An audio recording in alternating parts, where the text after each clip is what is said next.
We are down to our last Sunday for the year.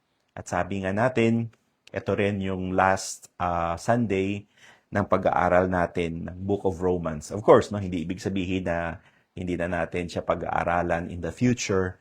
Pero kung naaalala nyo, ilang taon din natin pinag-aralan, no, itong buong book. And next week, sa sunod na linggo, another book of the Bible ang ating pag-aaralan para tuloy-tuloy, no, yung ating pag-aaral. So, this is also very timely kasi ang nakikita natin, no, 3 Sundays ago, ang ating pinag-aralan is the wisdom of God, to God only wise. Tapos last Sunday, pinag-aralan natin yung be glory, yung kaluwalhatian ng Panginoon. At sa umagang ito, pag-aaralan natin itong through Jesus Christ. No?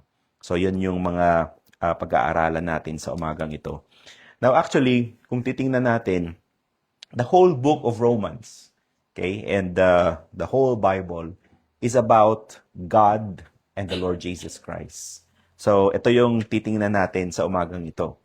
Okay? So, ito yung last verse ng book of Romans.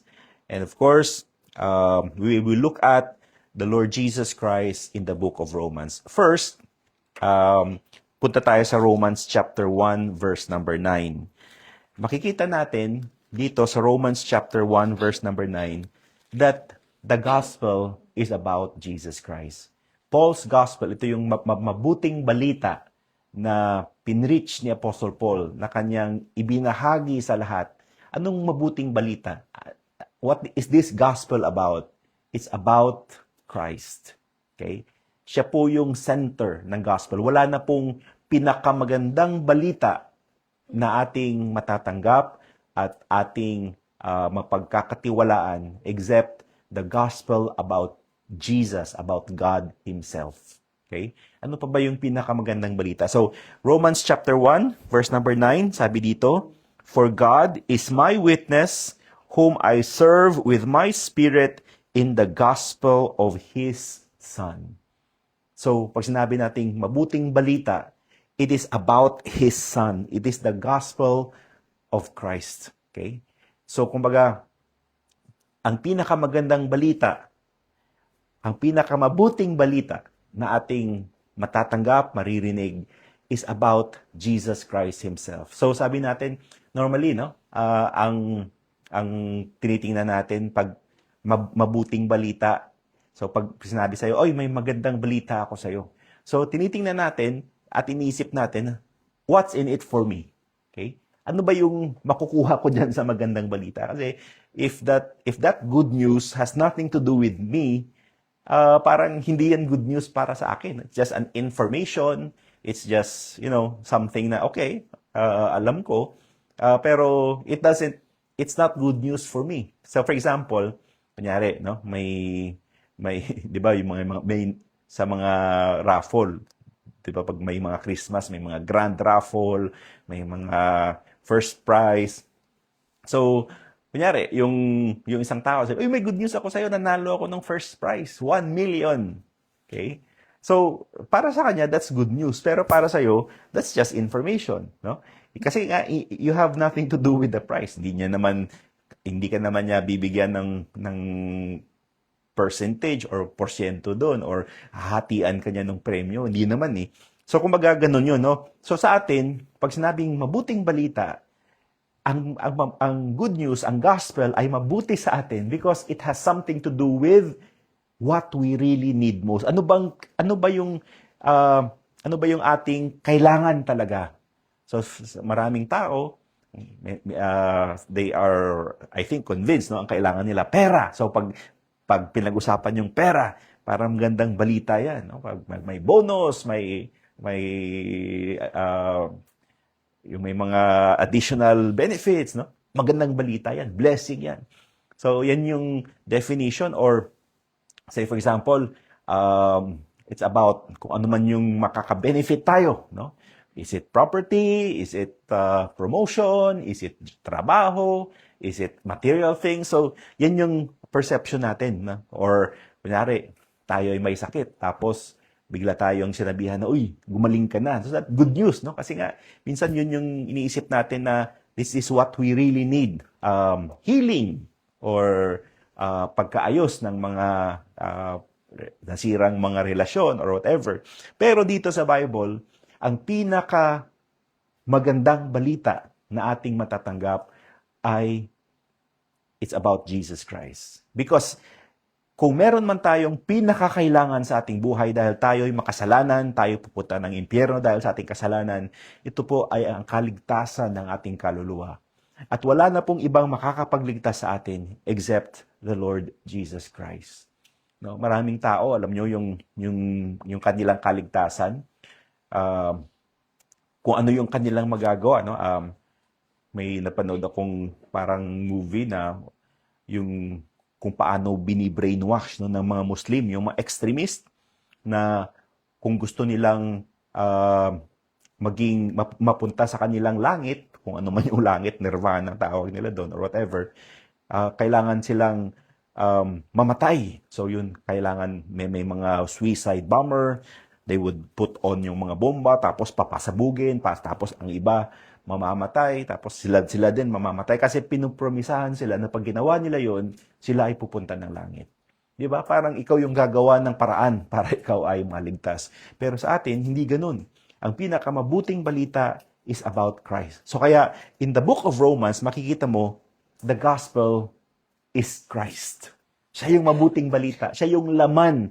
Wala na pong ibang laman ang mabuting balita kung hindi si Kristo. Ibig sabihin, siya ang ating kailangan. Ibig sabihin, siya ang dapat nating pagkatiwalaan. Ibig sabihin, siya ang dapat nating bigyan, no, ng ating lubos na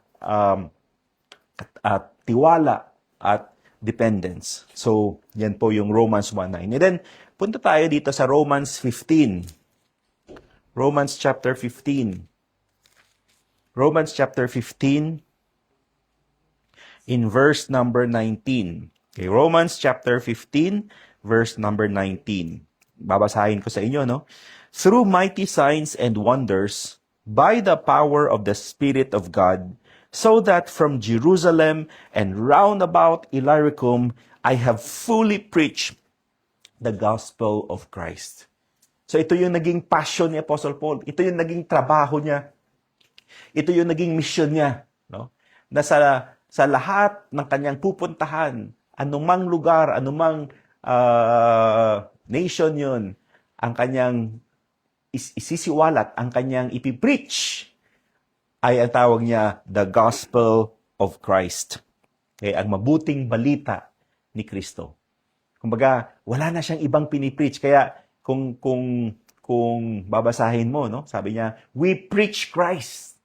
Ang ating pinipreach, ang ating sinisigaw, ang ating binabahagi ay hindi yung ating reliyon, hindi yung ating kakayahan, hindi yung ating church. It's about Christ. This week, no, may napanood din akong mga documentary kung paano nabuwag, no, ibig sabihin in early 2008, 2009, parang nagsulputan, no, itong mga mega churches. Alam niyo yung mga mega churches, yung parang isang service nila 10,000 people. Okay? Tapos yung service nila parang concert, no, complete with mga disco lights, with bands, no? Na parang pag napunta ka doon, parang you will really enjoy. Tapos yung kanilang mga preachers or mga pastors, tawag yan mga celebrity pastors. Sila yung mga tinitingala na eventually, no, yung mga churches na yan, parang naging pinupuntahan ng mga artista, ng mga famous sports people. So sila yung naging parang celebrity. Tapos eventually, parang nasira, ano? Parang nawala itong mga mega churches na to. Parang ngayon, most of them are hindi na or nag-close or naging nawala na yung mga tao. Kasi nga ang pinipreach ay hindi si Jesus. Hindi yung gospel of Christ. Ang pinipreach ay yung paano ang tao maging how to feel good, how to, Yung para mga self, tapos ang gospel, it's more on prosperity gospel. Kung ikaw ay Christian, hindi ka magkakasakit, hindi ka dapat poor, yung mga ganon. No? So parang, yes, for some time, naging puntahan sila ng mga tao, but eventually, no, hindi mo masusustain kasi nga walang foundation. Hindi si Kristo. It's not Jesus. And the worst part no nung mga ganun mga scandals sa mga mega churches is a lot of people who attended those churches who actually became discouraged. May mga taong, especially yung mga young people, no, na eventually they realize that hindi lang sila na discouraged sa church, mga mega churches na yan, they became discouraged about God. Parang everything is a hoax, everything is a lie, everything is deception, na they don't want to have anything to do with churches anymore because they feel that they were deceived. Kaya sa atin, no, dito, ang mensahe natin is about Jesus Christ. It's not about the pastor, it's not about whoever, it's about Christ. Okay? Tayo ay tagapagsalita lamang, tayo ay tagapag-relay lamang ng mensahe, at ang mensahe natin ay nakafocus kay Kristo at wala nang iba. Hindi po yung kabutihan natin. And then, look at chapter 16, Romans chapter 16, in verse number 25. Romans 16:25. I hope binabasa nyo, no? Kasi ito yung mga salita ng Panginoon. Sabi niya, "Now to Him that is of power to establish you according to my gospel." So ito yung nakakapag-sustain at nakakapag-stabilize sa atin. 'Di ba? Alam natin na, sabi natin nung last time, no? Ang daming mga problema, ang daming pwedeng makapag-shake sa ating buhay, at ang makakapag-stabilize, no, para maging stable tayo, maging founded and rooted and strong, is the gospel. Anong gospel? Sabi niya, the preaching of Jesus Christ. So nakafocus pa rin sa Panginoon. Not kay Apostle Paul. No? Hindi si Apostle Paul, hindi siya yung pinagmamalaki niya, hindi yung kanyang sarili, kung hindi si Kristo. Kaya po, no, ito yung parang test sa atin.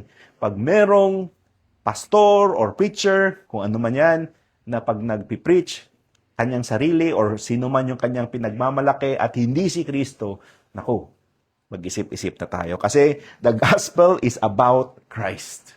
Okay? This is about Him, not about anyone else. It's about Him. So the gospel is about Jesus Christ, and it is about the preaching of Jesus Christ.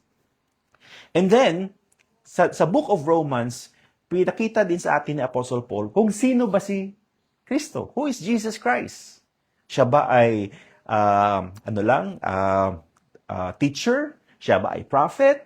Siya ba ay mabuting tao? Alam niyo ba yung Iglesia ni Kristo, yun yung ang paniwala nila, no? Tao si Kristo. No, mabuting tao, no? Yun ang paniwala. Pero I mean, paano makakapagligtas ang isang tao lamang? Or yung iba prophet, ang iba teacher, no? So ganun. Pero sino ba si Kristo? Tingnan natin Romans chapter 1. Balik tayo sa Romans chapter 1. Verse number 2 hanggang verse number 4. Romans chapter 1 verses 2 to 4. Babasahin ko sa inyo, which He had promised afore by His prophets in the Holy Scriptures concerning His Son, Jesus Christ, our Lord, which was made of the seed of David according to the flesh, and declared to be the Son of God with power according to the Spirit of holiness by the resurrection from the dead. Si Kristo po ay hindi lamang ordinaryong tao. Hindi lang po siya mabuting tao or prophet or mabuting teacher. He is, according to the Bible, siya yung pinramis. Siya yung tinadhana. Siya yung pinadala, no, ng Diyos Ama. No? He was prophesied by the prophets in the Old Testament. And then, verse number 3, concerning His Son, Jesus Christ our Lord, na, kumbaga, hindi, yung kanyang existence ay hindi lamang nagsimula nung siya ay pinanganak, di ba? Kaka-celebrate lang natin ng Christmas, the birth of Christ. Si Jesus Christ ay hindi lamang nagsimula nung siya ay pinanganak dito sa mundo. Kasi nga, He was made to be the seed of David according to the flesh. Yung pagkatao niya, nag-umpisa nung siya ay pinanganak. Pero, He is from everlasting. Siya ay Diyos. We call Him God the Son, na with God the Father and God the Holy Spirit. And then, verse number 4, and declared to be the Son of God with power. Siya ay makapangyarihan. Hindi lang siya ordinaryong tao. According to the Spirit of holiness by the resurrection from the dead. So, He is powerful. And then, tingnan natin yung chapter 9. Romans chapter 9. In verse number 5. Look at how the Apostle Paul described Jesus Christ. Kung paano niya dinescribe ang Panginoong Hesus. Romans chapter 9. Verse number 5. Whose are the fathers? Romans 9:5. And of whom, as concerning the flesh, Christ came. Si Kristo ay dumating. Hindi lang po siya pinanganak and then tulad natin, no, 'di ba, yung ating pagkatao, nag-umpisa nung tayo ay pinanganak, no? Or nung tayo ay nabuo sa tiyan ng ating mga magulang, ng ating nanay. Pero si Jesus Christ, He came. Siya ay dumating. E tingnan nyo yung description sa Kanya. Look at how the Apostle Paul described Christ, who is over all. Ang pinag-uusapan dito si Christ, ha? Christ came, who is over all, God, blessed forever. Amen. Mga kapatid, ang pinag-uusapan natin dito, hindi lang tao. He is God, blessed forever. Amen. He is God. Diyos siya. Okay? Ilang beses nating pinag-aralan yung the Trinity, ano? Pero ito po yung person of Christ. Hindi lamang siya ordinaryong tao, hindi lamang siya mabuting tao, hindi lamang siya espesyal na tao. Siya ay Diyos, sabi ni Apostle Paul. He is God. Kaya po, ang pinag-uusapan natin dito when we talk about the gospel, kaya po, ang mabuting balita is about Christ because He is God. And God is what we need. Kung meron man tayong kailangan sa buhay natin, hindi pera, hindi good health, no? Mga magaganda yan, mga mabuti yan.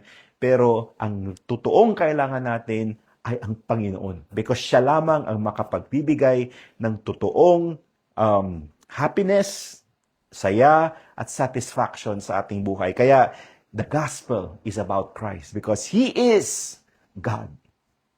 Another thing that we will see, okay? Romans chapter 8. Romans chapter 8.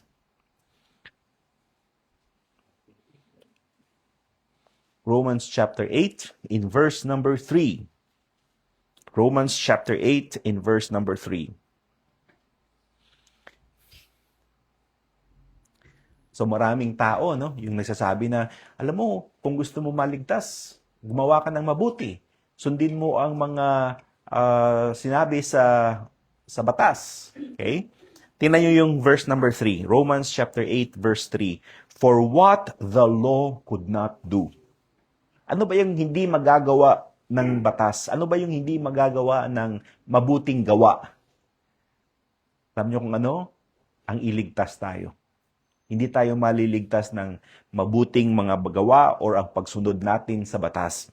Verse 3, kasi nga hindi makakaligtas, anong sinabi dito? In that it was weak through the flesh. Okay? Hindi natin kaya. Hindi natin kayang sundin ang lahat ng batas ng Panginoong Diyos. Hindi natin kayang hindi magkasala o hindi mag-transgress. Siguro, for 1 minute, 2 minutes, alam mo, yung nature ng tao ay makasalanan talaga. Kaya kung may struggle tayo against sin, it's because we are weak in the flesh. Okay? Pwedeng sumunod ka sa batas, pwedeng masunod mo yung ibang batas pero magiging transgressor ka sa iba, or pwedeng masunod mo yung isang batas pero bukas magta-transgress ka uli. Parang ganon. So, we are really weak according to the Bible. Kaya, anong ginawa ng Panginoong Diyos? God sending His own Son in the likeness of sinful flesh. Ang Diyos Ama, pinadala niya ang Diyos Anak, ang Panginoong Hesus. Kaya po, kung tayo ay nagse-celebrate ng Christmas, no? Hindi po ito dahil para lang may celebration tayo. Ito po ay pag-aalala natin kung paano ang Diyos ay nagpadala ng kanyang sariling anak, ang Panginoong Hesus. Nagpakatao. No? Kumbaga, He took on flesh. Diyos siya, pero nagpakatao siya. Sabi niya, that and for sin, condemned sin in the flesh. Bakit siya nagpakatao? Bakit siya naging, he became flesh? Di ba? God is a spirit. Why did He become flesh? Para ang ating kasalanan ay ma-judge sa kanyang katawan. Sino ba yung pinako sa krus? Sino ba yung nagdusa? Sino ba yung namatay para sa atin? Ang Panginoong Hesus. So, He was sent by God the Father. Siya ay pinadala. Okay? Kaya po siya good news, no? Kasi ang kanyang pagdating ay para sa ating kaligtasan. Number 4, Romans chapter 5, verses 6 to 10. Ano ba yung kahulugan ng kanyang kamatayan? Ano ba yung kahulugan ng kanyang pagdating at eventually namatay sa krus? Para kanino ba yun? Ito, no? In-explain ni Apostle Paul dito sa Romans chapter 5, verses 6 to 10. Babasahin ko sa inyo. Sabi dito, for when we were yet without strength, di ba? Hindi natin kayang iligtas ang ating sarili. Okay? Marami tayong hindi kayang gawin. Hindi natin kayang dalhin ang ating sarili sa langit. Di ba? Sige nga, no? Sa konting pag-iisip nyo lang, kakayanin mo bang dalhin ang sarili mo sa langit? Hindi mo nga madalang sarili mo kahit ilang feet, no, from the ground. Okay, babagsak ka pa rin. So, sabi dito, for when we were yet without strength, in due time, Christ died for the ungodly. Si Kristo ay namatay para sa mga hindi godly. Now, verse 7, for scarcely for a righteous man will one die, yet peradventure for a good man some would even dare to die. Kaya, nung pinag-aralan natin, ito yung tanong, sino ba ang handang mag-alay ng kanyang buhay para sa iyo? Diba? Ngayon nga, no, realistically, pag nasira ang kidney mo, mahihirapan kang maghanap ng tao na gustong mag-donate ng kanyang kidney sa iyo. Kidney lang yan, mabubuhay pa rin siya. Pero mahihirapan ka na. How much more someone who would die for you? Sabi natin, siguro, parents, no, mga magulang, handang ialay ang kanilang buhay para sa mga anak. Pero hanggang doon lang, di ba? Or kunyari, asawa, mga ganun. Pero sabi nga dito, some. Okay? Oo, meron. Pero hindi yan magpapakamatay para sa tao. Ang argument kasi dito, yes, some would even dare to die for someone na mahal nila, anak nila, asawa nila. Kasi they are worth dying for. But dying for sinful men, dying for criminals, dying for those na makasalanan, di ba parang, sino ba yun? Na, kunyari, itong makasalanan na tao, tapos may taong gustong mamatay para sa kanya, di ba parang hindi siya common. Verse number 8. But God commendeth His love toward us in that while we were yet sinners, Christ died for us. Kaya po itong mabuti na balita kasi tayo ay makasalanan, pero tayo ay maliligtas dahil si Kristo ang namatay para sa atin. Christ died for us. Verse number 9, much more then, being now justified by His blood. Okay, justification. Dahil sa kanyang dugo na inalay sa krus, we shall be saved from wrath through Him. Tayo'y maliligtas sa siguradong parusa ng Diyos dahil kay Kristo. You know, sabi nga na, we are just a heartbeat away from eternity. Marami ngayon, no? Uso pag ending of the year, patapos na yung taon, yung may mga flashback. And then, makikita mo yung flashback. Sino-sino ba yung mga famous person na namatay sa taong to? May nakita akong gano'n, no? Pag sa social media, di ba? Bigla ko lang na, si Pope Francis, namatay pala noong 2025. So, ang tanong, nasa langit ba siya ngayon? Kasi, lahat tayo, no? So, kung makikita mo dun, hindi lahat ang namatay noong 2025 ay yung mga may edad na. Kahit yung mga bata pa, di ba? Yung mga 20s, meron din, mga famous. Mga Korean stars, namatay nung mga early 20s, di ba? Yung Atienza, tapos may mga kaedad-edad namin, may mga ganun. So, kumbaga walang pinipili ang kamatayan. In fact, wala sa atin dito, tandaan nyo wala sa atin dito ang nakakasiguro na Christmas 2026, andito pa tayo sa mundo. Wala. Di ba? Sino ba sa atin ang nakakasiguro na hindi ito ang huling Pasko natin sa mundong to? Di ba? Kasi nga walang kasiguruhan. Tayo ay mamamatay. Yan yung sigurado. No? Tayong lahat ay mamamatay. Now, kaya ito naging mabuting balita kasi nga tayo ay naligtas. Alam nyo, nakakatakot, no? Na to think about death and eternity na wala kang kasiguruhan ng iyong kaligtasan. Pero sabi dito, we are saved from wrath. No more penalty, no more judgment, no more condemnation, no more hell, no more lake of fire. Kalain mo yun? Bakit? Through Him. Dahil kay Kristo. Dahil sa kanyang kamatayan sa krus, dahil sa kanyang ginawa, tayo ay naligtas. Kaya sa verse number 10, itong verse number 10, sabi niya, for if when we were enemies, tayo yung mga kalaban at kaaway ng Diyos dahil sa ating mga kasalanan, we were reconciled to God. Alam niyo yung reconciliation, no? Tayo ay nagbalik loob.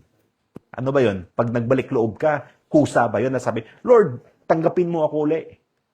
Makasalanan tayo. Tayo ay matatanggap lamang ng Panginoon dahil by the death of His Son. Dahil si Kristo ay namatay para sa atin. Much more, being reconciled, we shall be saved by His life.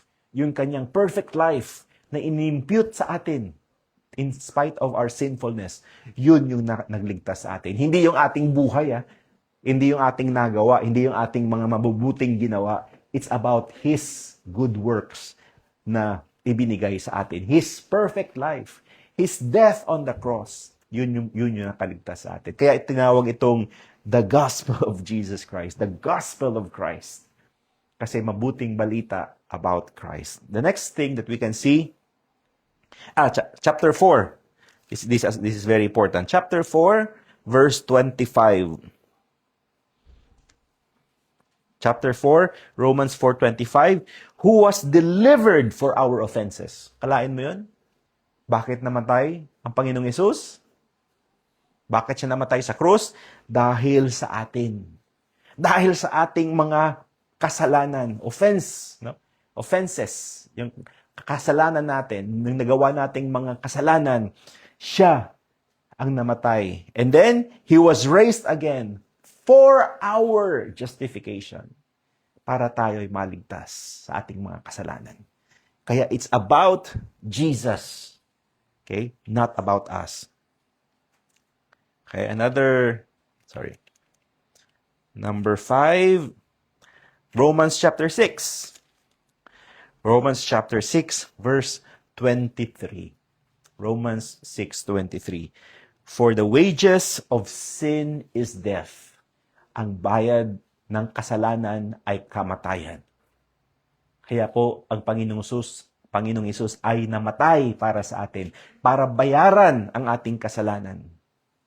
Okay, death. Patingnan nyo to.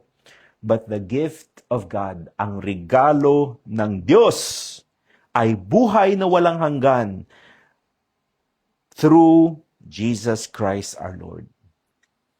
Buhay na walang hanggan. Sabi ko nga kanina, lahat po tayo mamamatay. Siguro may mamamatay sa 2026, 27, 28, and so on. Wala pong hindi po pananakot kung hindi katotohanan lamang. Every time, alam nyo yung mga pag may mga naririnig kang may mga disgrasya sa daan, disgrasya sa kung saan, di ba? Parang alam mo na it's only by the grace of God, dahil lamang sa biyaya ng Panginoon na tayo ay hindi lamang ligtas spiritually, kung hindi tayo ligtas physically, Every time na tayo ay umalis or kung saan man tayo, di ba? Pero ang sinasabi sa atin, the gift of God, ay buhay na walang hanggan. Kung may natanggap kayong regalo sa Paskong ito, hindi niyo yan pinaghirapan, Kusang loob yan na binigay. At para maging sa'yo yung regalo na yan, ay kailangan mo lang tanggapin. Di ba? Kasi kung pinaghirapan mo yan, sahod mo yan. Okay?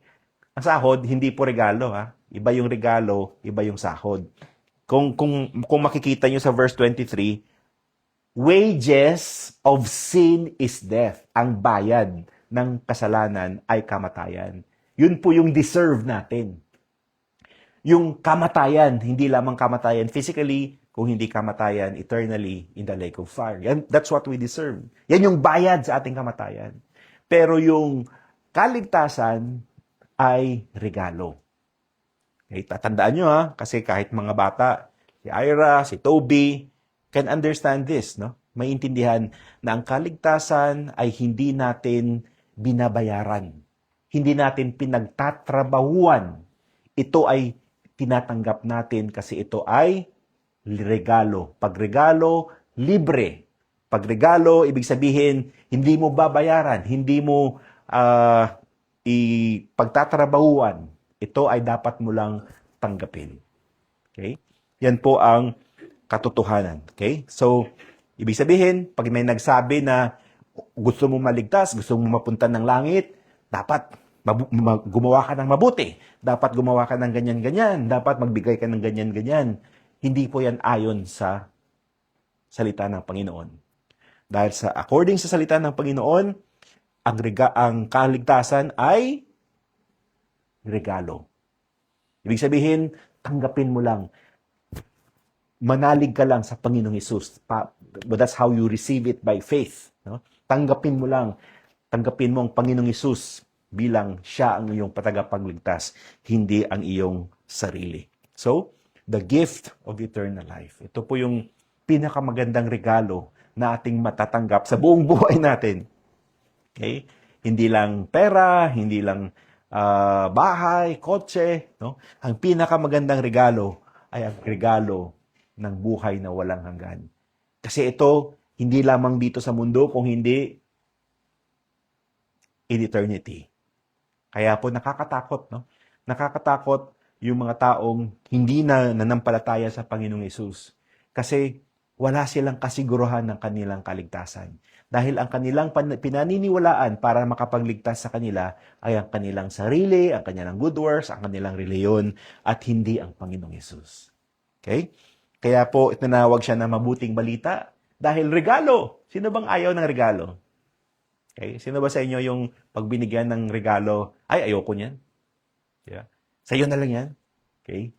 Kaya naging madali, no? Hindi tayo pinahirapan ng Panginoon, naging madali ang ating kaligtasan. Pero alam nyo, sabi nga natin, pag may nagbigay ng regalo sa inyo, libre yan no, pag tinanggap mo. Pero hindi yan libre dun sa nagbigay. Kasi dapat niya yang bilhin or bayaran. Tama? So kung may regalo, kunyari, binigyan kita ng regalo, hindi yan libre, no? Unless na ni-recycle. Ano? Pero yung normally, pag nagbigay tayo ng regalo, binibili natin yan. Meron niyang value, meron niyang cost. Okay? May presyo yan para sa nagbigay. Libre sa na tumatanggap, pero may presyo yan sa nagbigay. Kaya po dito sa ating kaligtasan, libre sa atin, kung tatanggapin natin, pero binayaran yan ng buhay at dugo ng Panginoong Hesus sa krus. Kaya sabi natin, ang kaligtasan ay libre, pero ito ay hindi cheap. Okay? Sa English, salvation is free, but it's not cheap. Libre siya dahil ibinibigay sa atin at matatanggap natin kung tatanggapin natin by faith. Pero hindi ito binayaran lang ng kung ano-ano. Binayaran ito ng dugo at buhay ng Panginoong Hesus nung siya'y namatay sa krus para sa atin. Next, Romans chapter 15. In Romans chapter 15, in verse number 13. Romans 15, verse 13, sabi dito, "Now the God of hope fill you with all joy and peace in believing, that ye may abound in hope through the power of the Holy Ghost." So, alam nyo, kahit yung mga mayayaman na mga tao, pag pinakinggan mo yung mga interviews nila, ano ba yung gustong-gusto nila sa buhay? Alam mo yung normally ng sagot? Peace. Peace of mind. Kasi kahit gaano karaming pera mo, kung walang peace yung buhay mo, ano yung peace sa Tagalog? Katahimikan. Ano yung peace sa Tagalog? Yeah.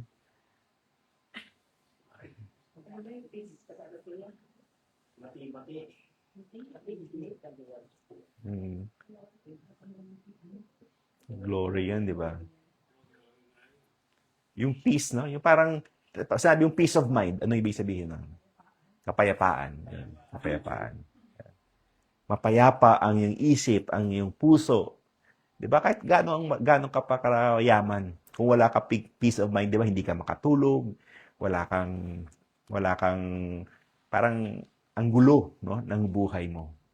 So, ang daming stress, ang daming mga dapat mong alalahanin, di ba? Yun yung nakakapag, Pero alam nyo, look at Romans 15:13. Ang Panginoon, hindi nag-promise ng Panginoon na yayaman tayo. Or bibigyan niya tayo na wala tayong magiging sakit, na wala tayong magiging problema, na wala tayong magiging testings or trials, na walang magiging problema ang buhay pamilya natin or ang finances natin, ang health natin. Hindi ganun eh. Pero ang pinramis ng Panginoon na pagkatapos niya tayo ay maligtas, tayo ay may buhay na walang hanggan, sabi niya, verse 13, this God of hope, Diyos ng pag-asa. Ang ganda, no? Na minsan, nawawalan tayo ng pag-asa. Nawawalan tayo ng parang hindi na natin nakikita yung bright future, yung sabi nila, yung light at the end of the tunnel. Parang it's so dark na wala ng pag-asa. Pero, alalahanin natin that our God is a God of hope. Ang Diyos natin ay Diyos ng pag-asa. So, ang gusto niya, ang buhay natin, kahit may problema, kahit may mga na tinitingnan tayong mga trials, difficulties sa buhay, pero ito ay mapuno, no? To fill our lives with all joy. No? Hindi ito sa pera, hindi baka sabihin nyo, siguro ang mga masasayang tao, yung mga mayayaman. Hindi po. Di ba? Hindi. Minsan, yung mga mayayaman pa nga, yun yung mga miserable pa kanilang mga buhay. Walang joy. No? They may have all the comfort that their money can buy. Okay, pwede silang mag-travel, pwede. Pero, hindi ibig sabihin na yung mayayaman, yun yung masasaya. Paano mo nalaman? Dahil maraming mayayaman at mga sikat na nagpapakamatay. Marami. No? Mayayaman, pero nagpapakamatay. Di ba? Dahil nga hindi masaya. Ano yung normally ang nagpapasaya sa kanila? Droga. Di ba? Kaya nakakabili sila ng mga illegal drugs kasi yun yung nakakapagbigay sa kanila ng certain high feeling na makakalimutan mo yung mga problema mo. Pero ang Panginoon, no, kahit tayo ay hindi mayaman or hindi may mga problema, sabi dito, God, the God of hope can fill you with all joy. Pero parang may saya, no? Hindi lang parang may saya sa puso. Joy. And then, peace. Okay? In believing. Okay? Hindi lang siya automatic, ha? Na peace. Hindi. Tandaan natin, peace comes when you believe. Ang ibig sabihin, peace comes when you trust God. Yung parang, okay, bigay mo na sa Panginoon. Yung parang, kita nyo yung bata, isang bata na sobrang ng tulog niya. Kasi alam niya na nasa kamay siya ng kanyang magulang. Alam nyo yung may isang missionary na tinatranslate niya yung Bible sa isang language ng mga natives. Sa language ng mga native na yon, walang word na faith. Nahihirapan siya. Paano ko ita-translate yung word na faith? One day, merong bisita siya, no, nakuha niya ng idea how to translate the word faith in their language. Ang ginawa niya, nakaupo yung mga bisita niya. Tapos sabi niya, di ba yung nakaupo kayo, nag-aalala ba kayo na maya-maya yung inupuan nyo ay babagsak? Meron ba kayong ganung worry? Ikaw, kuya, nag-aalala ka ba na babagsak yung inupuan mo? Hindi, di ba? Ikaw, mamuni. Hindi. Parang relax na relax kayo. Parang yung buong weight mo binibigay. Diba? Parang, kasi naniniwala ka, nagtitiwala ka na ang silyang yan ay makakasupport ng buong weight mo. Kaya mo binibigay yung buong weight mo. Otherwise, di ba? Otherwise, parang nakaupo ka, pero, di ba? Parang, baka ba bumagsak to? Di ba? Alam niyo yung mga silya na minsan, parang hindi, ayaw mong ibigay ang buong weight mo. Anong weight? Bigat mo. Kasi nga, so ikaw ay pero the fact na binibigay mo yung buong weight mo dyan, ibig sabihin, pinagkakatiwalaan mo yung silyang yan. Actually, yun yung ginamit niya. No? Parang when someone puts their own weight on something, that's faith. Okay? Ano pong lesson? Minsan para tayong ganun eh. Pag wala tayong faith, hindi tayo buo yung tiwala natin sa Panginoon. Parang ganun Parang nakaupo ka, pero alangan ka. Naku, baka bumagsak to. Yun yung wala kang peace. Pero, alalahanin nyo to pag may peace ka, yung parang ganyan, wala na. Parang alam mo na hindi yan babagsak. Alam mo na kahit ilang kilo ka, boy? 60. Kahit na 60 kilo ka, hindi ka babagsak dyan kasi kaya kang isupport ng ng silyang yan. So yun yung ginamit niya no na na parang idea how to describe faith dun sa mga natives na yun. Kasi sila nung nakaupo sila, wala, no? Parang hindi sila nag-aalala. Kaya po sa atin, no? Sa atin, yan po yung sinasabi nating faith, yung pinagkakatiwalaan mo ang Panginoon. Gumawa ka lang, no? Yung kaya mo lang gawin, no? Just do what you can. And then yung hindi mo na kayang gawin, ipagtiwala mo sa Panginoon. Kasi wala ka rin naman magagawa eh.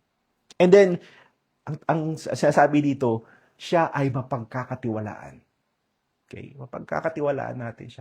Minsan, yung mga worries natin, yung mga anxieties natin, hindi naman nangyayari. Di ba? Hindi naman nangyayari. So, anong napala mo sa kaka-worry mo? Di ba? Wala. Stress. Wrinkles. Pero, the deeper problem is unbelief. Anong ibig sabihin? Parang sinasabi mo na hindi mapagkakatiwalaan ng Panginoon. Kaya when you believe, you have peace. Okay? Merong kaluwalhatian. Tama? Parang, again, no? Alalahan niyo yun. Yung parang nakaupo ka dyan, tapos wala kang inaalala. Hindi mo inaalala na babagsak or masasaktan ka. Dahil ang buong weight mo, binigay mo na, pero kaya kang isupport ng silyang yan. And then, ang sabi dito, abound in hope. Okay, so, peace in believing that he may abound in hope. Hindi lamang ito, alam nyo, ang isang karakteristik ng taong nag-grow. Yung parang, hindi siya yung parang,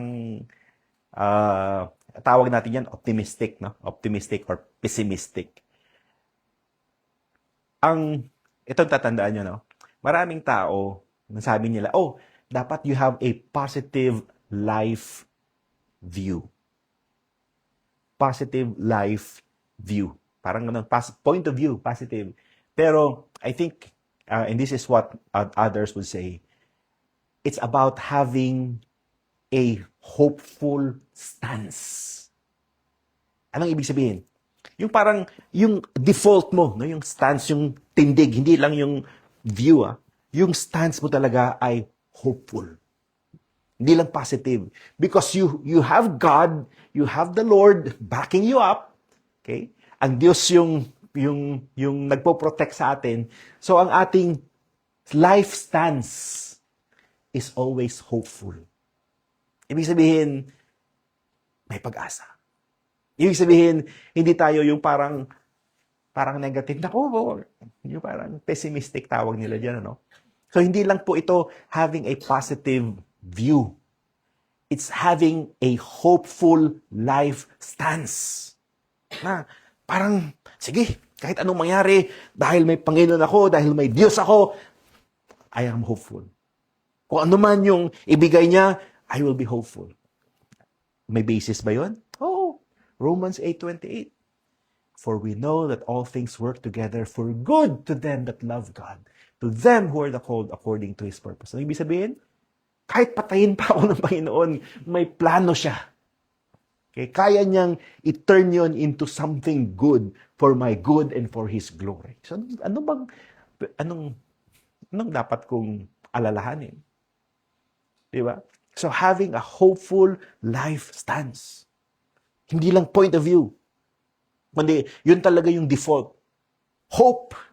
Abounding in hope. Ano ba yun? automatic? Hindi. Through the power of the Holy Ghost. Kaya sabi natin, ang buhay natin ay may power. Dahil ang buhay natin ay nakasalalay sa Panginoon. So, for example, when you look forward to 2026, di ba? Daming pwedeng mangyari sa 2026. Magkakasikit ba ako? Magkakasakit ba yung pamilya ko? May trabaho pa ba ako? May makakain pa ba kami? Lahat, di ba? Ano bang pwedeng mangyari? So, you can either have that negative point of view or having a hopeful life stance. Ibig sabihin, yung tindig mo, no? Yung stand ay hopeful. Hindi dahil tayo ay magaling, hindi dahil tayo ay may assurance, kung hindi dahil sa power ng Holy Spirit. Okay?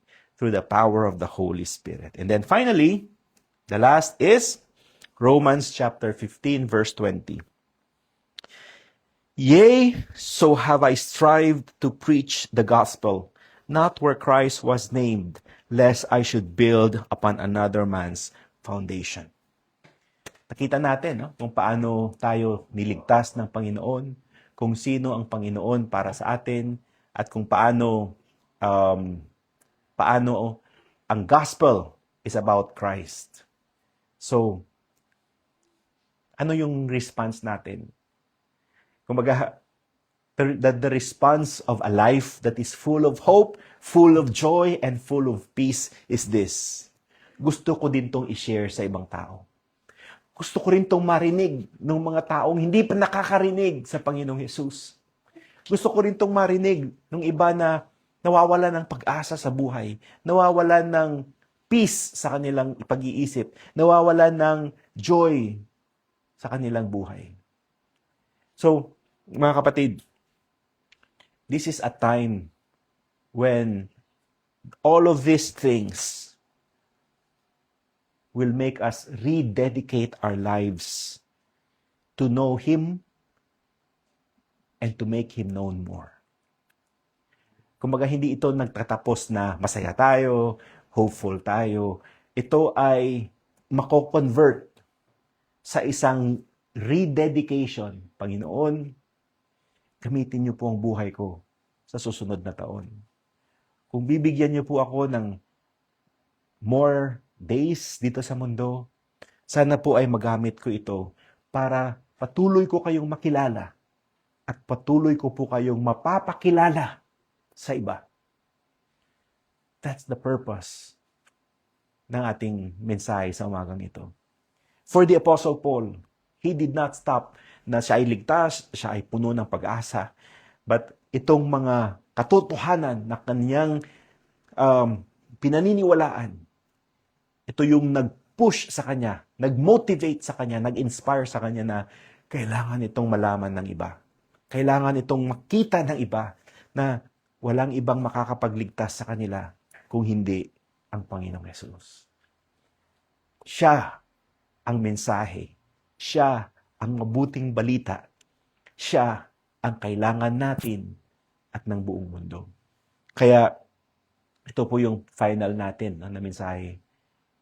Are we going to rededicate our lives for Jesus Christ? For His gospel, for the gospel. Tulad ni Apostle Paul, ng purpose niya, habang andito ako sa mundo, I will make Christ known, especially in places where He is not yet named. Mga tao na hindi pa nakakilala sa Panginoon, kailangan ko silang masabihan, ma-inform, kailangan kong ma-preach ang Panginoong Hesus sa kanila. Sana po, yan din yung ating prayer sa taong ito. Lord, as we end this year, na sana po sa susunod na taon, mabigyan niyo pa kami ng maraming pagkakataon na itong mensahe, itong mabuting balita about Christ ay ma-share namin sa iba. Tayo po'y manalangin. Panginoon, maraming salamat sa aming natutunan from the book of Romans. It's about you. Para po sa inyo ito, Panginoon. At kayo po ang nilalaman ng mabuting balita at wala na pong iba. Pinag-pray namin, Panginoon, na ito ang magiging response namin sa mensahe sa umagang ito, that we will rededicate our lives for the cause of Christ. Na pag nabigyan niyo po kami ng additional na pagkakataon na buhay sa susunod na taon, gagamitin namin ito para ang Panginoong Hesus ay makilala pa namin ng lubusan at mapapakilala namin siya sa iba. Magamit ninyo po kami para sa inyong ministry, sa inyong missions work, na itong church na ito, ang aming mga kapatiran ay maging committed sa missions work na madala namin ang mensahe ng kaligtasan through Jesus Christ sa iba. At sila din ay makaranas ng kaligtasan, makatanggap ng regalo ng buhay na walang hanggan, at ang kanilang buhay ay mapuno ng pag-asa, ng kaluwalhatian, at ng ligaya na may bibigay lamang ng Panginoong Yesus. May we rededicate our lives, Lord, to the cause of Christ for the coming years. In Jesus' name, amen.